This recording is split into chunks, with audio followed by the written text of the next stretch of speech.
Hello, welcome to the Pain in Your Assets podcast.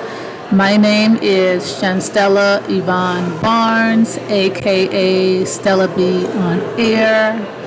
I am recording live here in sunny San Diego, right off the coast of the Pacific.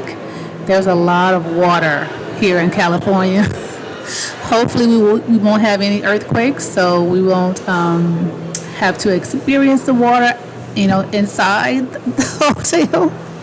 Here at the Marquee Marina is very lovely here, and recording. This is what we're going to call season one, because my first book is grants and subcontracts compliance, which is what I'll be talking about in this particular series. So we're going to call this the Pain in Your Assets podcast, season one.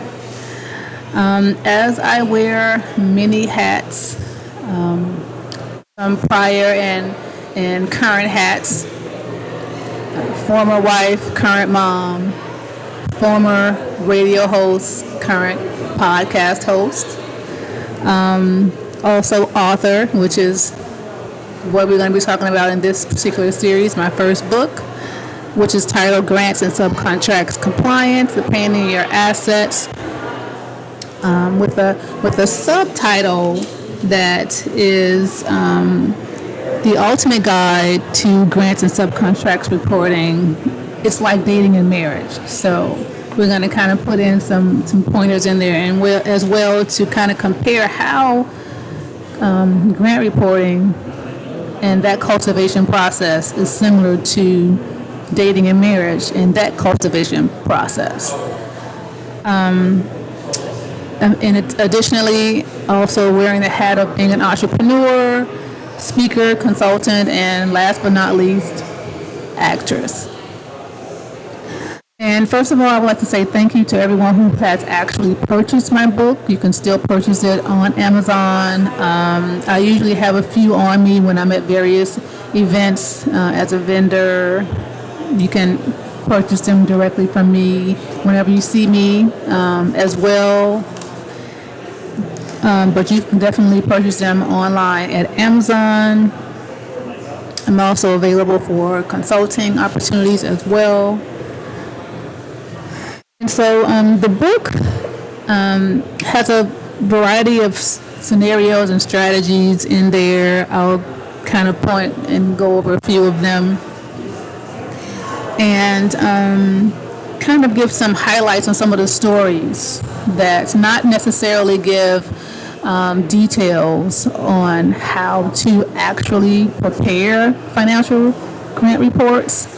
But kind of more focus on the stories, some of the pitfalls and some of the do's and don'ts without naming organizations or particular names, but kind of give comparisons as well with the reporting and also some of my experience in my 20-year marriage as well, using my MBA and degree in accounting for 25 years is what I used to write the book.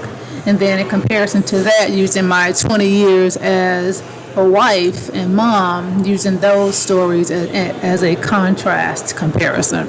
So a lot of years of experience on both sides.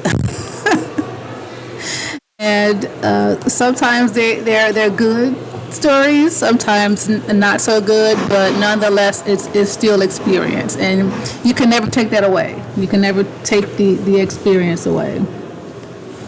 And grants and subcontracts, they are attainable. However, once awarded, that's when the real work begins, the compliance.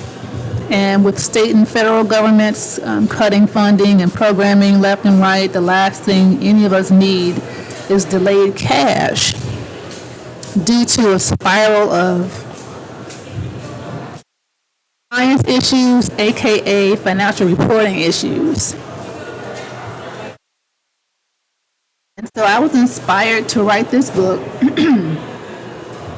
because of some of the questions that I got over the years, some of the challenges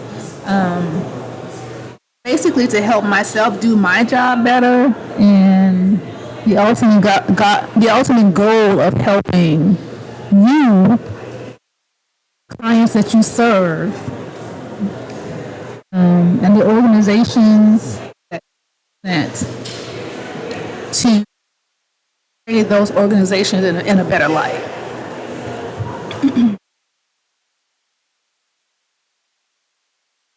countless grants and subcontract opportunities, funding opportunities from, some of them are government, some are private foundations, sometimes corporations that have grants as well.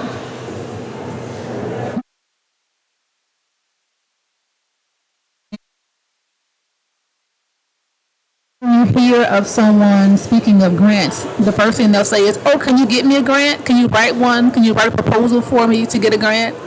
And what I usually tell people is, "Well, I can, but I'm not the one that you would want to go to help you write the proposal, unless you want a budget for the proposal. But once you apply and obtain the funding, then I'm the person you would want to speak with in regards to reporting. Because those funders are going to want to know, okay, now that I've given you these funds, did you report it according to how you budgeted it?" And we'll get into that too, because a budget is basically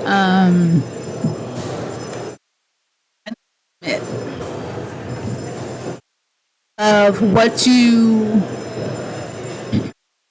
gonna do, but it doesn't always turn out that way. It's like with a marriage or a relationship. Like, this is what we said we intended to do, but it doesn't always work out that way. That's what a budget is. We have this big elaborate plan when we meet someone, and when you first get engaged, or in that new stage of, okay, we have all of these plans. We're gonna get married, get real estate and investments, and we're gonna have 2 kids and a big house and a picket fence, and continue to build our real estate portfolio, and once the kids are grown, and they're out of the house and gone, then we're gonna travel the world. Yeah, that's like a budget. So, as you go along, you may make some tweaks to that, and you have to go back and adjust the budget based off of what's actually happening. And that's where a budget revision comes in at. Sometimes the budget may stay the same and you kind of, make a little tweaks. Sometimes you have to totally redo some of those reporting categories, because we need to reflect how we are actually reporting, and how we need to reflect the actual monthly activity, and to ensure that the organization is going to receive their full refund. For the organizations that actually get a reimbursement, some agencies receive in advance, and then they'll submit their monthly reports and kind of offset that advance. And then other organizations, they have enough funding to front the costs up front, and then they'll just submit for a reimbursement. So in order to, and the goal of the financial accountant, and then also the program manager who is preparing the budget, the ultimate goal is to make sure that the organization is going to receive all of their reimbursement costs. So if this is how we are reporting, and the budget states something different from how we are reporting, I'm sure the CFO or the financial accountant or whoever it is that's preparing this report is going to state to the person who's preparing the budget, we need to go back to the funder and let them know that proposal that we had, that budget that we said we were going to do things this way, didn't turn out that way. We didn't get a chance to hire that person that we thought we were going to hire, or we didn't get a chance to do this way, or that cost we thought we were going to do whatever it may be. Even if it's a calculation difference, we thought we were going to calculate things this way, but now we've actually been calculating it this way.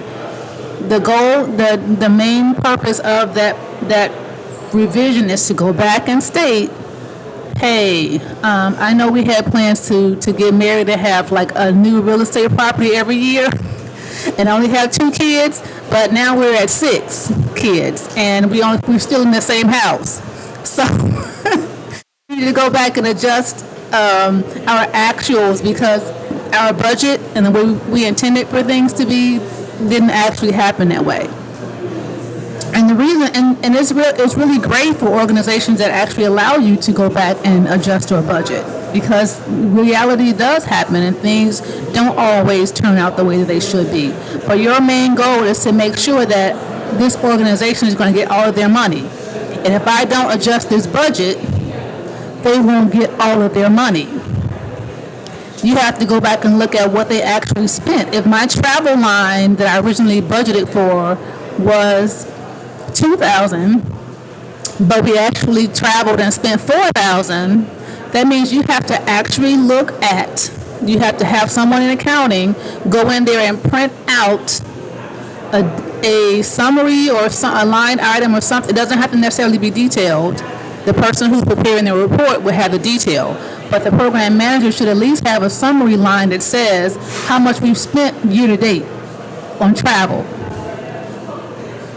And if my budget says $2,000 and we spent $4,000, that means you have to go back when you do that budget amendment, also include that. If we're not able to capture all of those costs in any budget line, it's because the program manager didn't do their job effectively. There should never be a time where we're preparing a report and we actually get the opportunity to adjust the budget where we had actual costs that were like paid for and the check had already cleared and everything before we even submitted the budget revision, and we still didn't capture all of that cost. That means that the organization lost money because the program manager did not simply go back to the accounting department and say, hey, can you print me out a financial summary for this grant? Which is a reason why we have grant codes, another thing I put in my book, so that you can, when you go in and code your invoices, you can tell the accounting system exactly which costs to apply this invoice to. It could be one grant, it could be multiple, but when you go in there and print out that program summary, it should tell you line by line how much has been spent on these particular line items. And that's just as simple as that. Just as a program budget, a budget to actual summary report would at least give you that basic knowledge to say, include this. Not to mention other calculations like indirect costs and other things like that, where you can adjust that also with the budget revision. But at a minimum, at least make sure that you are adjusting the costs we've actually already spent. That's just a no-brainer there. So I kind of got off on a tangent with that, but that is kind of like what this book is reflecting. some of the stories, some of the challenges, and some of the things that it kind of happens. It does. We get into a routine, and you have all of these. You have a lot of programs that have recurring contracts. You get into a habit of resubmissions. Okay, it's time for do another budget revision for this program. Okay, I'm just going to go through and I'm just going to, ask another program manager, do you know of any things that we need to adjust when we submit this budget revision? Well, the other program manager is not going to know the financial cost that needs to be adjusted because she's a program manager or he's a program manager just like you. You have to go to the accounting department